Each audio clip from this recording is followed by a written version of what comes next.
going to make marshmallow fondant today. To make fondant, you need a flat surface, and make sure you put tons of Crisco on it, or butter, or anything else non-sticking. I don't know if I'd recommend butter, actually. Pam, maybe? I don't know. But probably not Pam. Okay, not Pam. Crisco. Go with Crisco.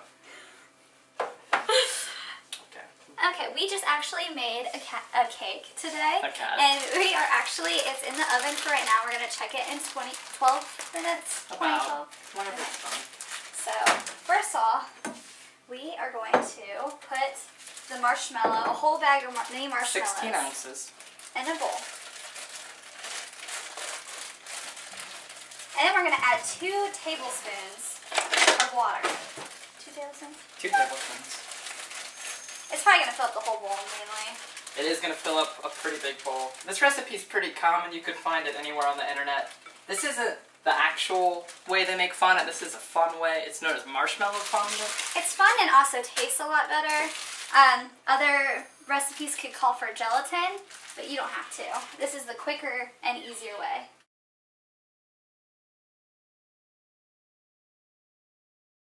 This is important. Right when it comes out, you gotta go at this right away because it's gonna be hot. If you let it cool, it's gonna get very sticky. And just to let you know, we already Criscoed the whole surface. But then right when you put it down, like you have to start. You gotta pour about half your bag out on the surface. You're gonna knead the marshmallows with the sugar, kind of like a dough, but it's gonna be a lot stickier than a dough. Okay. And then you have to take like this much Crisco and massage it in your hands like it's, I don't even know, like really goopy lotion.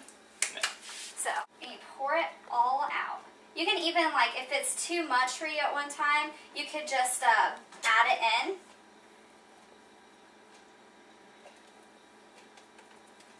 Okay. Which,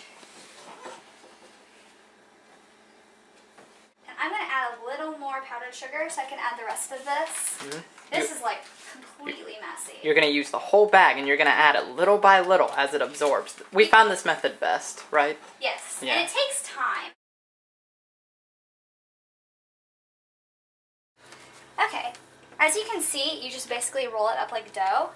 And a lot of times with this, you'll find it to be very dry on the outside, but then if you pull it, you actually get all the wet consistency, the moist. So that's when you just put in the powdered sugar and just knead it like it's dough basically. But if it becomes very dry, you need to definitely Crisco your hands up, and if it starts sticking to the surface, you're going to have to need some more Crisco on top with the powdered sugar so you can blend it well. Or water. You could add water, right? Yes. A tablespoon if it gets a little dry, but not too much. Only just a little bit, because a little bit definitely goes a long way. And it can actually affect your project to where if you don't have a lot of powdered sugar left, it could make it to where it is wet.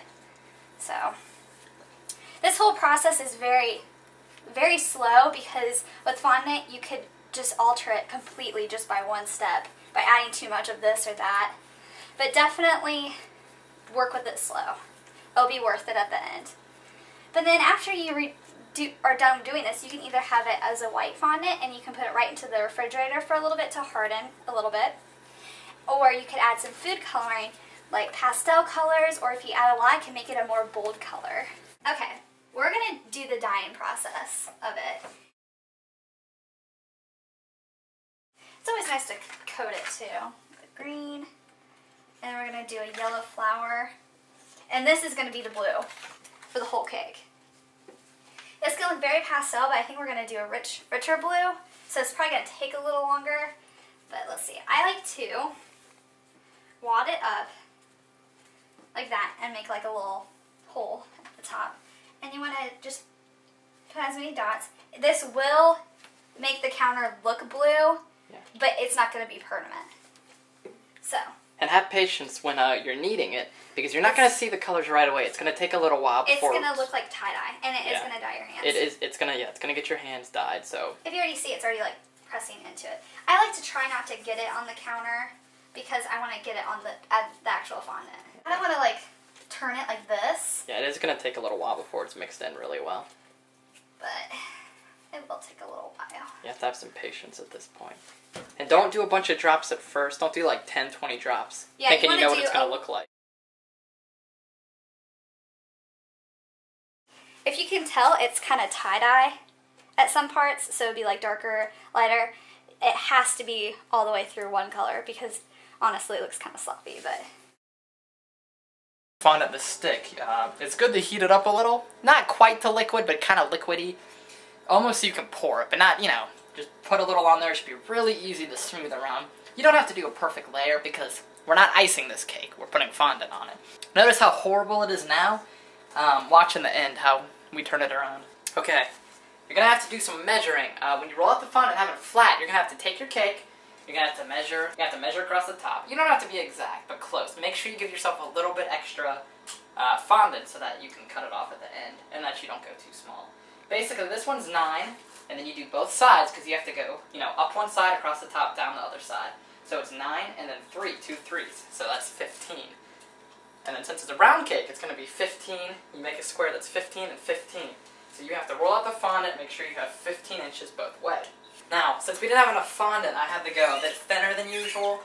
But normally they recommend generally about 1/4 inch thickness fondant. Sorry about the squeakiness of the rolling pin here. This is getting really thin. I don't want to push it anymore, so I'm just going to have to put it on and hope for the best. Got about 15, and then this way we got about 14 that way. So I'm going to try to make it as square as possible. Okay, this is the scary part. Sarah's going to help me here. What are you going to do? Okay, yeah, I like that technique. Wrap it around the rolling pin. A little sticky, but... And you start on one side. You put it all the way down. Scoot more that way, I'm telling you. Okay. It's not touching now. Okay, then push it more back. And then you unroll it slowly across the surface of the... Oh, good. Of the cake. Usually a spatula does really well. Here you go.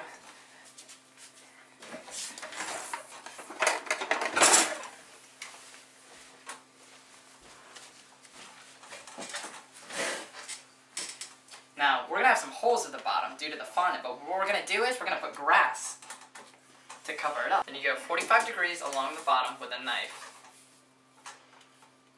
to cut off the excess fondant.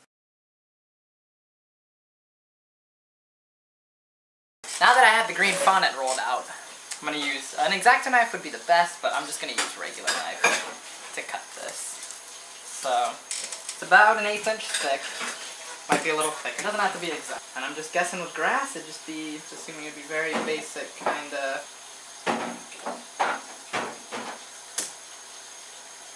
Gotta be very careful with it. Guessing that would be a piece of grass. Hers turned out way better than mine. Huh. Way better. Ah. Looks alright. Okay, we just got done putting the grass on. Now we're gonna make some flowers with the yellow and put them around the top part.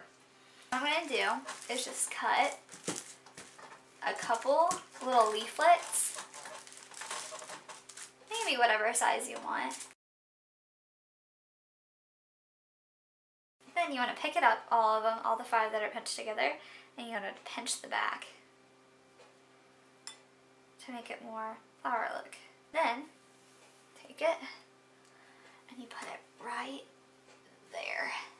And you want to make the piece, the edges, fold up. Now you have a beautiful flower. Makes it more awesome looking.